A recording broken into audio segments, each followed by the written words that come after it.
Moikka! Tämä video on taas erityisesti suunnattu miehille. Ja halusin tulla tänne kanavalleni kertomaan, että mä olen nyt luonut ihan uudenlaisen palvelun miehille.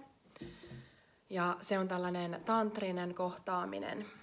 Ja tämä on miehille, jotka haluaa tulla itsevarmemmiksi naisten kanssa. Ja haluaa oppia siitä, että miten sitä yhteyttä luodaan. Niin kuin vähän syvempää yhteyttä ennen kuin mennään siihen niin kuin seksuaaliselle tasolle. Ja mä olen ollut vuosia tantran parissa ja olen saanut kokeilla ja oppia hyvin monenlaisissa kohtaamisissa ja yhteyksissä niin miesten kuin naisten kanssa sitä kohtaamista ja yhteyden luomista ja haluan siihen antaa niin kuin ymmärrystä ja työkaluja ja haluan niin kuin antaa myös itseni siihen yhteyteen niin kuin tietyissä rajoissa. Ja siinä kohtaamisessa on mahdollista sitten yhdessä miettiä, mitkä ovat ne yksilölliset toiveet ja tarpeet, mitä siinä haluaa tutkia. Et siinä on mahdollista jollakin tasolla se kehollinen läheisyys ja yhteys ja kosketus, mutta että yhdessä voidaan sitten sopia niitä rajoja. Tärkeintä on ensin vähän tutustua ja katsoa sitä meidän yhteyttä ja mikä siinä on mahdollista ja mikä siinä palvelee.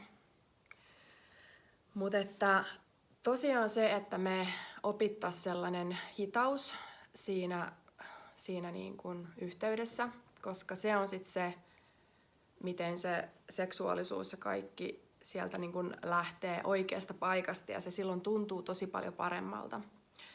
Eli sä opit tässä näin myös sen, että mitä nainen tarvitsee ja sitä kautta sä opit paremmin niin kuin tyydyttämään myös naista.